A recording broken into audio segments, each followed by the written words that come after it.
actual last question on the subject at hand. So I will yes. What you're proposing here, what the president's proposing here, does not sound like it's in keeping with American tradition when it comes to immigration. The Statue of Liberty says, "Give me your tired, your poor, your huddled masses, yearning to breathe free." It doesn't say anything about speaking English or being able to be a computer programmer. Aren't you trying to change what it means to be an immigrant coming into this country? If you're telling them you have to speak English, can't people learn how to speak English when they get here?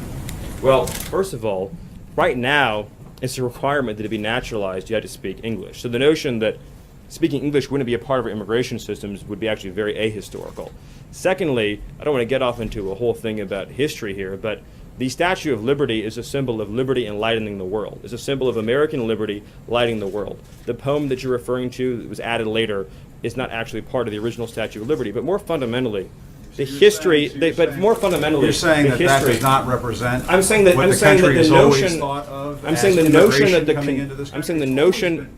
I'm sorry. No, that sounds Jim, like. let me ask you a question. That sounds like some national park revisionism. No, The what I'm asking you is- Statue of Liberty Jim, has always Jim, been let me a ask you a beacon of question. hope to the world Jim, for people to send Jim, do you their believe- people to this country, Jim, and they're not always going to speak Jim, English, Stephen. Jim, They're not do you always believe- going to be highly skilled. They're not always going to be somebody Jim, who- I appreciate your speech. Jim, I appreciate your speech. So let's talk about this. It was a modest Jim, let's talk speech. about this.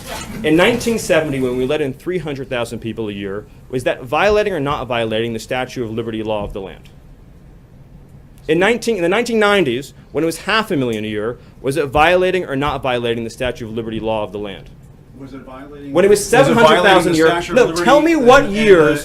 Tell me what years. Tell me what years meet. Tell me what years meet Jim Acosta's definition of the Statue of Liberty poem law of the land. So you're saying 1,000,000 a year is the Statue of Liberty number. 900,000 violates it. 800,000 violates it. You're sort of bringing a Jim. press one for English philosophy here to Jim. immigration, and that's never For been Jim. what the United States has been about, Steve. That I mean, you're- that's but just you're the also case. your statement's also shockingly ahistorical in another respect too, which is if you look at the history of immigration, it's actually ebbed and flowed. We've had periods of very large waves, followed by periods of less immigration and more immigration, and during We're in we've a had period of immigration right now. The Yeah, president it's- wants to build a it's wall. actually- you want it's to actually- bring about a sweeping change to the surely, immigration Jim, you don't actually think that a wall affects green card policy.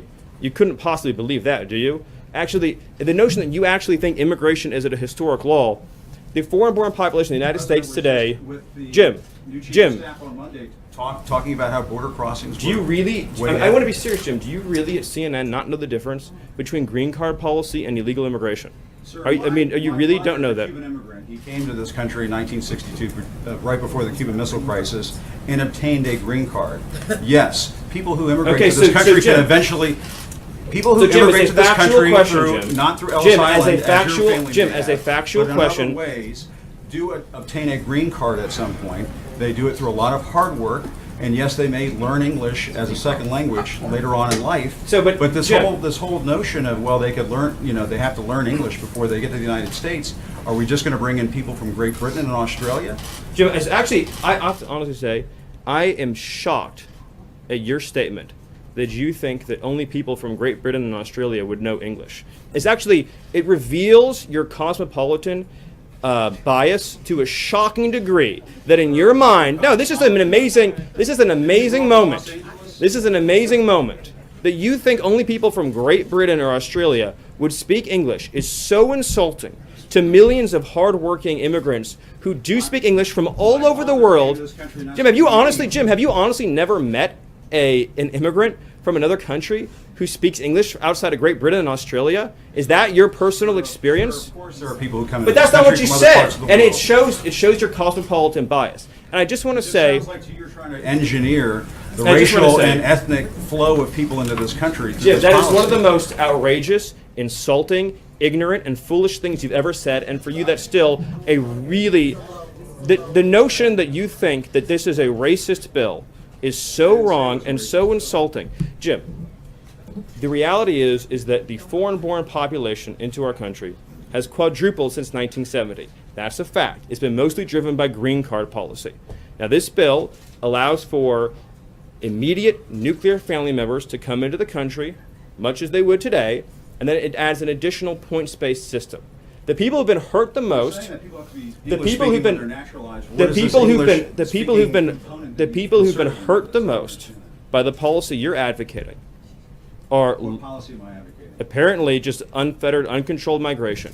The people who've been hurt the most by the Anybody who policy. questions what you're doing is for The open people who've been borders. hurt the most by the That's policy same that you're. thing that- The people who've been hurt the most by the policy you're advocating are immigrant workers and minority workers and African American workers and Hispanic workers. Targeting And it the has African no. American community. Now you brought it up again. You said you wanted to have a conversation and not target. Is it going to be a target? This is now? what we wanna You keep do. Using the African American community. Are you going to target?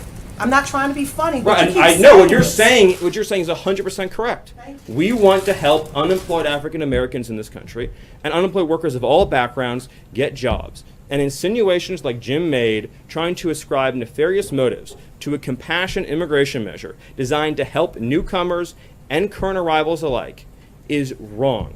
And this is a positive, optimistic proposal that says 10 years, 20 years, 30 years from now, 10 years, 20 years, 30 years from now, we want to have an immigration system that takes care of the people who are coming here and the people who are already living here by having standards, by having a real clear requirement that you be able to support yourself financially, by making sure that employers can pay a living wage. That's the right policy for our country, and it's the president's commitment to taking care of American workers. I apologize, Jim, if things got heated, but you did make some pretty rough insinuations. So thank you, thank you, thank you, and I'll hand it over to Sarah. I think that went exactly as planned. I think that was what Sarah was hoping would happen. I think that was exactly what we were hoping to have happen. Thank you. That's the question. Well, a transition back should be pretty fun, simple. Thank you.